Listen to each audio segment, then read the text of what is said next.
contra la ley, pero es algo lícito, es algo justo, vale pues, vale. Lo que sucede que también yo he vivido casos en los cuales el mismo Estado a veces celebra contratos ley y no quiere cumplir. Si quiere que le cuente un caso, en el año 96 pasó un caso. El gobierno se firmó un contrato ley. ¿Cuál es el respaldo? Artículo 62 de la Constitución. ¿En qué consistía ese contrato ley? Con una empresa, dos empresas, Inca Kola y Risa. Señores, les dijeron, si ustedes invierten en Sullana, contrato, les exoneramos 10 años de pago de IGB, pero siempre y cuando demuestren que han invertido. Muy bien, felices los hombres. Invirtieron. Yo les digo porque yo fui justamente a hacer la inspección. Una inversión moderna. Tenían todo. Alegaban que se habían gastado 30 millones. No sé si sería verdad, si era más o menos. Pero ellos decían, ¿qué hizo el Estado? Sacó el decreto legislativo 296. Para esas empresas, el impuesto adicional municipal, 18%. Si era adicional municipal, ¿quién lo debería cobrar? La municipalidad no lo cobraba la SUNAT. ¿Qué cosa era? El impuesto selectivo al consumo que les habían exonerado mediante una cláusula contractual y le estaban cobrando con otro nombre. ¿Qué plantearon ellos? Proceso de amparo. ¿Ya? Yo declaré fundada la demanda. ¿Qué pasó? A mi secretario lo amenazaron que le iban a matar. Vino a la sala revocó la sentencia. Se fue al tribunal y el tribunal me dio la razón. ¿Por qué me dio la razón? Y para mí fue una satisfacción cuando un día yo escuché en Panorama que el rey, ese magistrado que habla bien rápido, ¿cómo se llama? Javier Valle Rica, estaba que comentaba. Dijo que está muy bien, dijo, porque el contrato debe respetar, el gobierno debe respetar sus contratos. Y todavía yo corrí el riesgo que ni estuviera aquí, ya estuviera enterrado, porque me amenazaron que me iban a matar, pero no me mataron hasta ahora. Eso pasó. Eso pasó. Así son las cosas. Bien. Entonces, seguimos. Después tenemos las obligaciones de hacer. Las obligaciones de hacer son obligaciones positivas.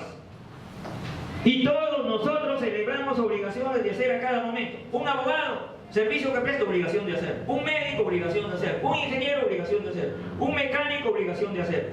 Un albañil, obligación de hacer. Son obligaciones positivas. Muy bien. Pero no obstante eso, también se incumplen. También se incumplen. ¿Cuántas? Y eso lo vemos todos los días aquí en Piura. ¿Cuántas obras hay paralizadas? Ya hay contrato de obra y la obra están ahí paralizadas. ¿Quién no cumple? No sé, pero la obra está paralizada. Esas son obligaciones de hacer. Y hay responsabilidad. Lo que sucede es que nosotros los abogados, raro es que encontremos que a un abogado lo han demandado por incumplimiento de una obligación de hacer. Y yo pongo varios ejemplos. Si a mí el día de hoy una señora me lleva una demanda, donde la demanda dice, la notificación dice, se le concede 30 días, traslado por 30 días, nada más. ¿Yo qué debo hacer? Le debo decir a la señora, bueno, como tiene 30 días, véngase de acá 20 días. Grave error. Porque cuando vienen los 20 días me doy cuenta, pero este documento hay que tacharlo, la tacha son 5 días, ya pasó. Hay que formular oposición, 5 días, ya pasó. Hay que seccionar 10 días, ya pasó. Es responsabilidad mía. Estoy incumpliendo una obligación de hacer. Que no me demanden es otra cosa. Yo he leído jurisprudencia argentina donde un abogado lo demandaron, pues, y le ordenaron que pague una millonada de soles que no le alcanzaba todos los bienes que tenía. Por negligencia, pues. Lo que sucede es que no demandan. Nosotros demandamos médicos, negligencia médica, siempre pobres médicos. Pero nunca decimos negligencia el abogado que defendió mal. Y hay que defender bien, pues. Y si no puedes defender, simplemente no agarras el caso. No te puedo defender, búscate abogado que tenga tiempo. No tengo tiempo y punto. Pero no hacer eso. Yo solamente un caso conocí acá en Piura. Un caso de un abogado de acá de Piura, que su nombre se mantiene en reserva por razones obvias. Una señora lo contrató, le dio poder, le dejó dinero para que pague aranceles, todo, le pagó honorarios, y la señora se fue a ir. Cuando a los 3 meses viene la señora a buscar, su abogado no la encontró, se fue al juzgado a averiguar. Y averiguando encontró que el expediente estaba archivado. Archivado. ¿Por qué? Porque presentaron la demanda, la declararon inadmisible. ¿Para qué Susana? No, Susana no lo archivó. La señora como loca a buscar al abogado. Lo denunció a la OMA, a la fiscalía, lo demandó, le hizo un escándalo. Pero si te están pagando, yo me pregunto, ¿por qué no hago el escrito? Pues ya me pagaron, hago el escrito, lo presento. ¿Qué me cuesta? De esos casos hay, Señor. Y estamos en obligaciones de hacerlo, que son obligaciones positivas en las cuales uno se compromete a hacer algo. Y si no cumple, hay responsabilidad, lo que se llama responsabilidad contractual por incumplimiento de obligaciones, que en el artículo 3, 1320 y 1321 prescribe: aquel que por dolo, negligencia leve o negligencia inexcusable no cumple con sus obligaciones, está en la obligación de indemnizar a la otra parte. Ya estamos ante una obligación de hacer, porque no cumples con tu obligación. Cumple. Y eso lo vemos todos los días. Doctor, Sí, diga, le escucho. En el sector público, normalmente a la defensa son los procuradores. Dependen al Estado. Y realmente siempre el Estado o una entidad pública es creador. Significa que también han faltado a su derecho de hacer las cosas al procurador. Mire, señor, no, es que no hay que confundir una cosa con otra. Quiero aclarar. No porque yo pierdo un proceso soy responsable. Un momentito, yo no he dicho eso. Yo he dicho cuando uno en forma negligente no hace bien la defensa, que es distinto. Porque, por ejemplo, hay un proceso judicial, yo defiendo a una parte, pierdo el proceso. ¿Soy responsable? No. Yo sería responsable cuando por mi negligencia inexcusable, por mi culpa, se perdió el proceso. Ahí soy responsable de una obligación. Entonces habría que ver el caso. ¿Por qué se perdió? Si él lo defendió bien y le tocó perder, mala suerte, porque hay casos que son indefendibles. Hay casos que son indefendibles. Por ejemplo, en los casos que van al Poder Judicial, que yo he visto varios, contenciosos administrativos, que se...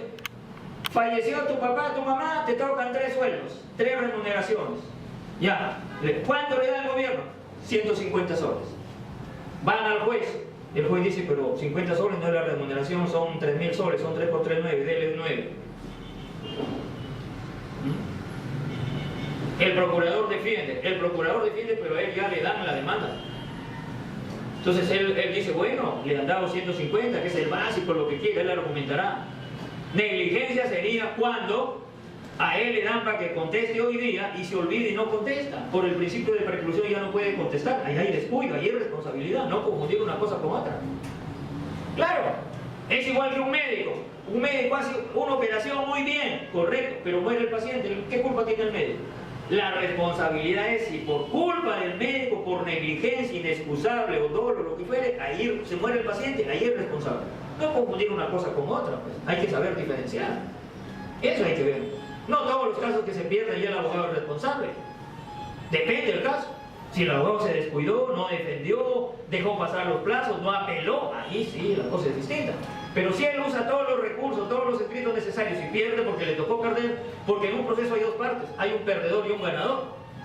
Y un vocal supremo decía un día, el juez está en el ojo de la tormenta. El que gana, no agradece. El que pierde, te queja, pero siempre estás ahí. Siempre hay un ganador y un perdedor. Entonces hay que ver cuándo hay negligencia y cuándo no. Siempre yo escucho que los procuradores, está bien, pero habría que ver cada caso específico. No puedo yo decir que ya porque perdió ya es culpable, no. Es culpable siempre y cuando haya, por su negligencia se haya perdido, que no haya hecho una defensa, que no se haya presentado a la audiencia, bueno, lo que fue, ahí tal vez.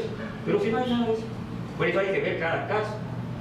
Lo que sucede también es que en muchos casos ¿por qué se dice también de que en muchos casos el Estado los pierde? ¿Por qué los pierde? Porque hay que analizar el contrato y el cumplimiento de una obligación. Yo le pongo un ejemplo del Estado. Si usted celebra un contrato con el Estado, una cláusula dice, tal día, se le debe de entregar a usted una parte de dinero para que avance, tal día. Y no le entregan ese día, le entregan después de 20 días, 30 días. Y eso trae como consecuencia que la obra se dilate. ¿Usted es culpable? No, eso es lo que pasa. Entonces en cada caso específico hay que analizar el contrato, el documento, y qué pasó, porque hay cláusulas y cláusulas. Es igual, por ejemplo, cuando yo escucho en los canales de televisión que dicen, la policía lo capturó y el juez le dio libertad, lo atacan al juez. Pero hay una cosa que, en caso en materia penal, lo que esté en el expediente está, lo que está afuera no. ¿Qué pasaría si afuera, por ejemplo, de repente sale un video que acredita los hechos, pero en el expediente no está? Usted como juez no puede decir, no, que yo lo vi en la televisión. Un momentito.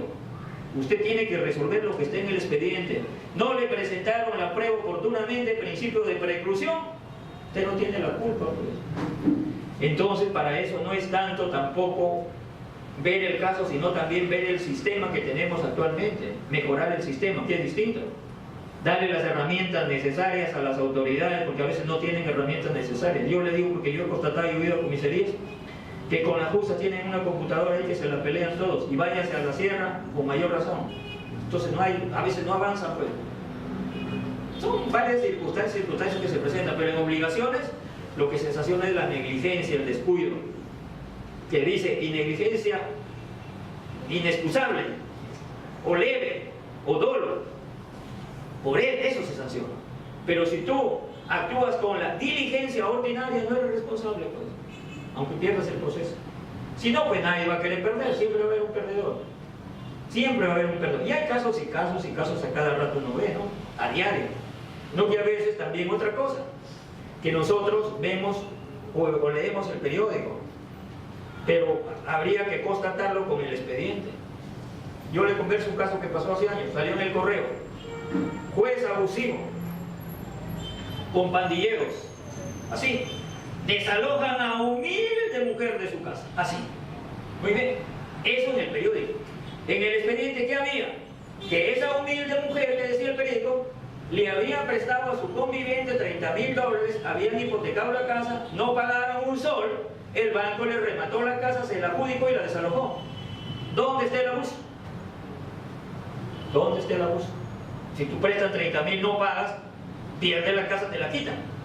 Y eso llama el periódico. Entonces, si uno lee el periódico, ahí se juez abusivo, que los secretarios, que los pandilleros, que la policía, el periódico.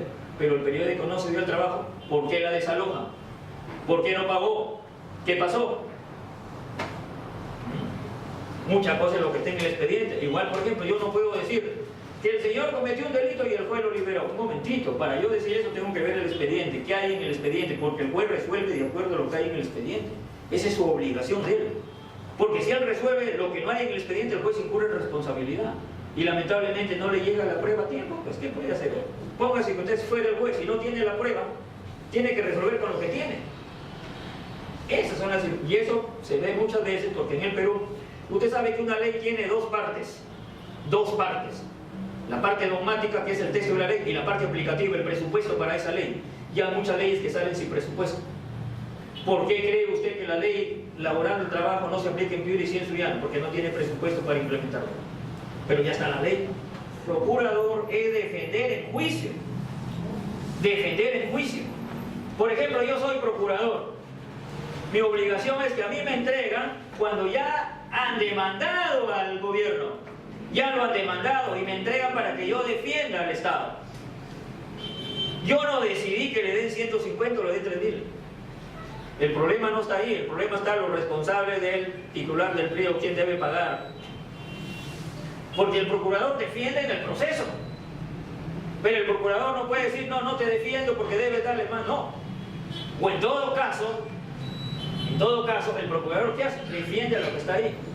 Lo que sí, y eso también, lo que falta es que el procurador también puede, él sí puede allanarse a la demanda como procurador. Pero hay otro problema, que un procurador no se puede allanar una demanda si no tiene autorización expresa, es otro problema. Entonces el procurador, ¿qué le queda? Defender con lo que tiene.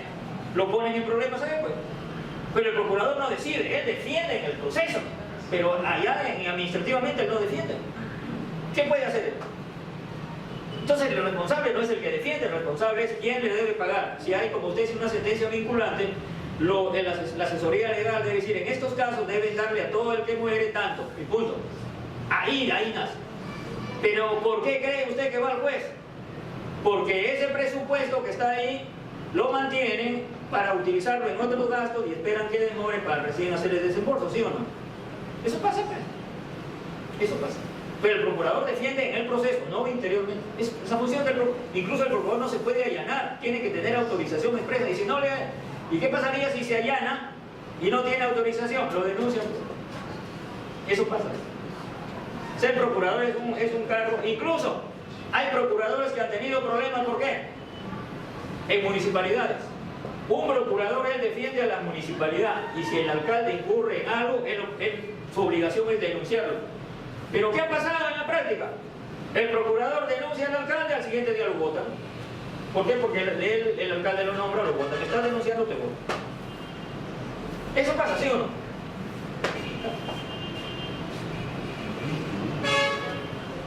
Bien, entonces, miren, ¿cuáles son los requisitos? ¿Qué pasa? Fallando, el virus. ¿Qué pasa? Vamos a ver los requisitos de la obligación de dar. En primer lugar, la obligación de hacer. Ya hemos dicho que es una obligación positiva, que consiste en la realización de un servicio manual o intelectual. ¿Pero qué debe contener? El modo. La obligación debe de hacerse de acuerdo a lo pactado, por lo que si el obligado hiciese el servicio de manera distinta, se tendrá por no hecho y por lo tanto no podrá exigir la contraprestación o podrá destruirse lo que fue mal ejecutado. Muy bien.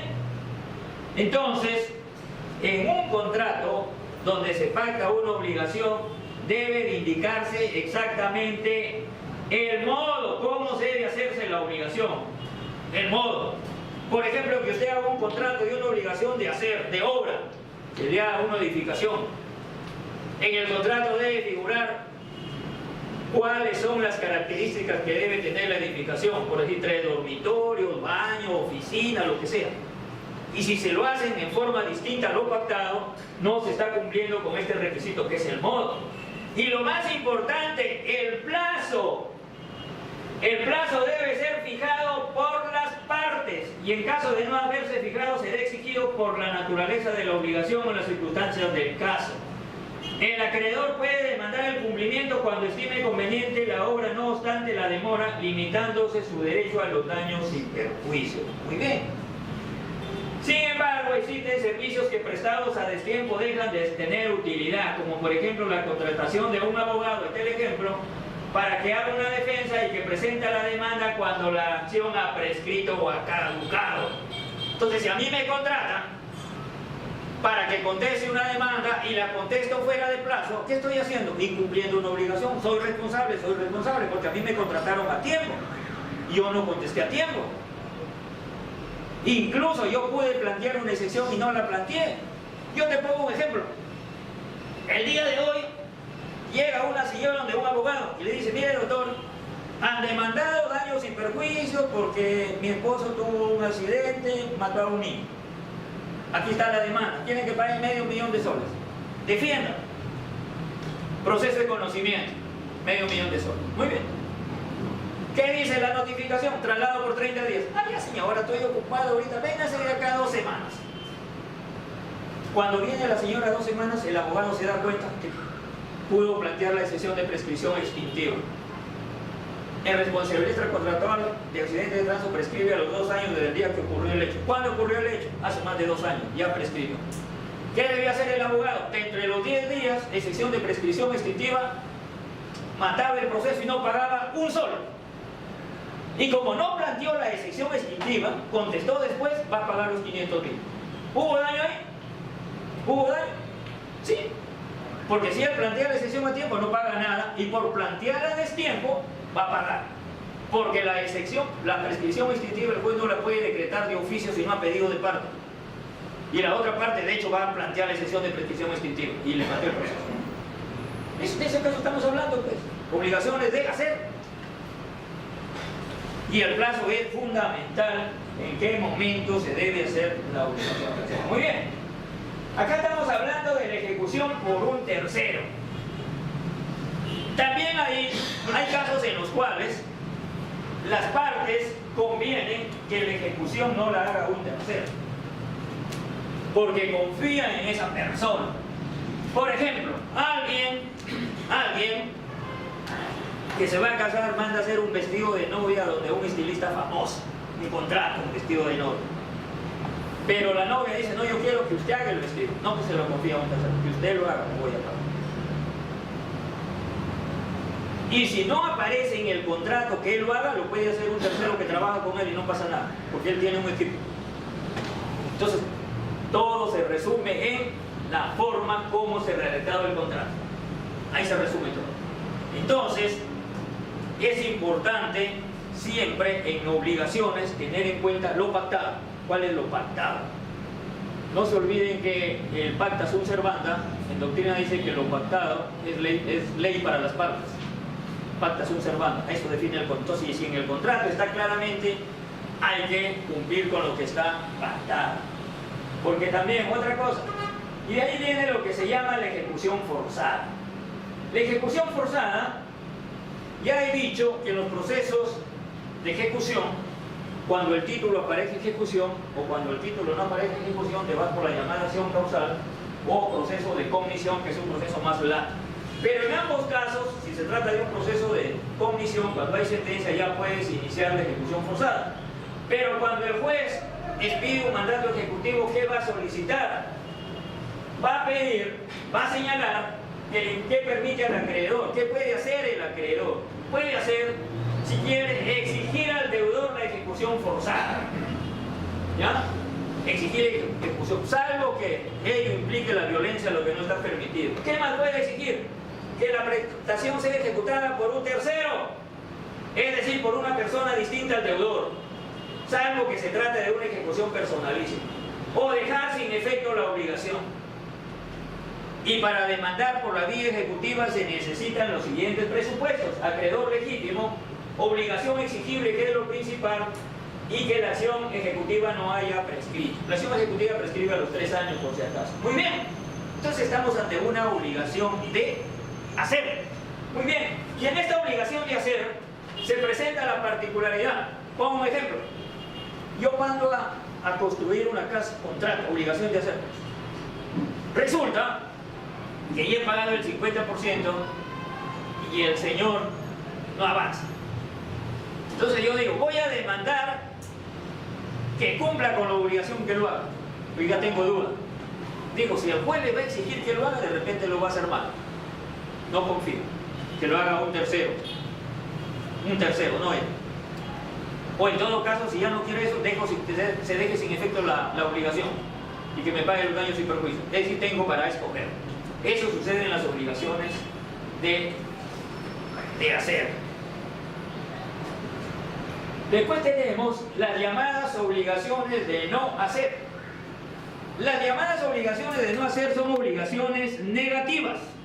Lo contrario, en el cual alguien se compromete a no hacer algo. Es una obligación negativa que consiste en que el deudor se abstenga de aquello que de no mediar la obligación le estaría permitido. Como hay un compromiso de una obligación de hacer, él tiene que abstenerse. Tienes que abstenerse de algo. Vamos a poner un ejemplo de dos comerciantes. Dos comerciantes venden el mismo producto y se ponen de acuerdo. Mira, vamos a celebrar un documento para no hacernos competencia. El día de hoy, sábado, tú vas a abrir el negocio, yo voy a abrir los domingos. Hay una negativa. Tú no puedes abrir los sábados y tú no puedes abrir los domingos. Es una obligación negativa. No debes abrir tal día. ¿Y qué pasa si uno de ellos abre en el día que está prohibido? Está incumpliendo con una obligación de no hacer. Entonces las obligaciones de no hacer también están reconocidas en nuestra ley. Y ahí tenemos otro caso. En este caso la ventaja económica para el acreedor radica en la abstención, es decir, en ese no hacer a que se obligue el deudor, como por ejemplo no talar un bosque, no construir un muro a mayor altura que la determinada, cuando hay documento obligación de no hacer. En las obligaciones de no hacer son aplicables los mismos principios establecidos para las obligaciones de hacer. ¿Cuáles son los principios? Pueden utilizar la ejecución forzada, que lo hecho lo destruya un tercero, que pague daños y perjuicios, es decir, es el demandante, el perjudicado, el que va a escoger. Son casos de obligaciones de no hacer. El pactar el no levantamiento de un cerco, es un ejemplo típico. El no revelar secretos industriales, el no revelar planos, el no hacer ruidos molestos, etc. ¿Y qué opciones tiene el acreedor en el caso de incumplimiento de una obligación de hacer? Ahí está. En primer lugar, exigir la ejecución forzada, salvo que para ello tuviese que emplear violencia contra la persona del deudor. La violencia está prohibida en todo momento. Si tiene que emplear violencia, no puede utilizar ese presupuesto. 2. Exigir que se destruya lo que se hubiese ejecutado, o en su defecto que se le autorice para destruirlo por cuenta del deudor.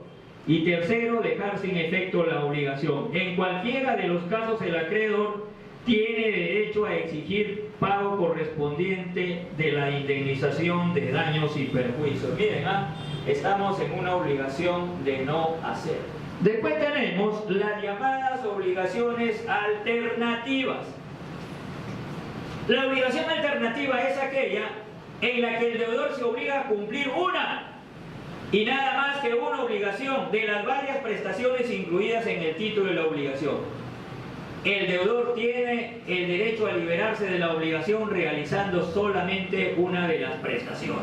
Como consecuencia lógica de este principio, las obligaciones también producen sus efectos con relación a los herederos, a quienes se transmiten sus alcances. Miren, el efecto de las obligaciones es entre las partes, pero cuando se transmite a sus herederos, los herederos responden por el monto que dejó la parte fallecida. O sea, en otras palabras, los herederos representan al fallecido, pero responden hasta por el monto que dejó en activo.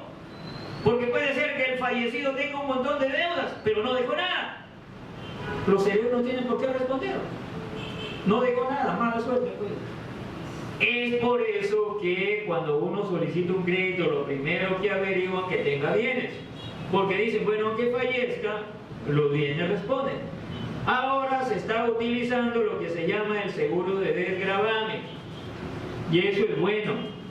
Porque el seguro de desgravamen, si mueres, ya tus herederos no pagan porque el seguro paga la deuda. Pero ¿cuál es el requisito fundamental?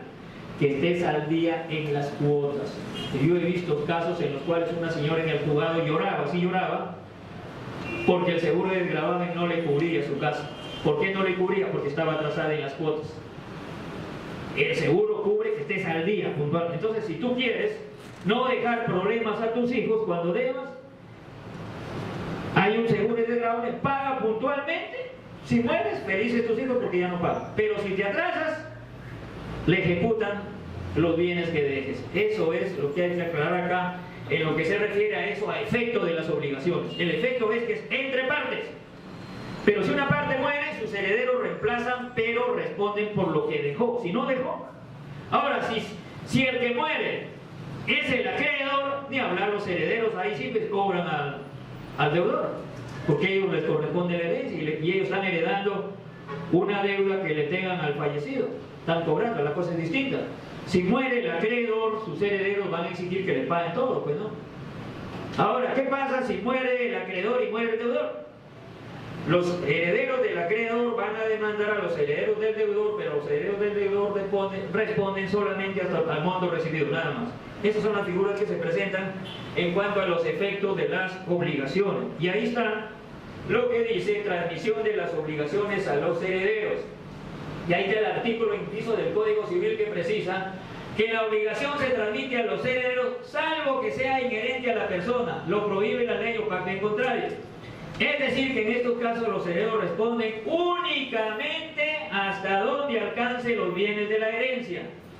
La obligación se transmite mortis causa a los sucesores activa y pasivamente, es decir, tanto en lo que se refiere a los derechos del acreedor, así como a las obligaciones del deudor, pero siempre respetándose el límite de que nadie puede heredar más deudas que créditos. Ojo, nadie puede heredar más deudas que créditos.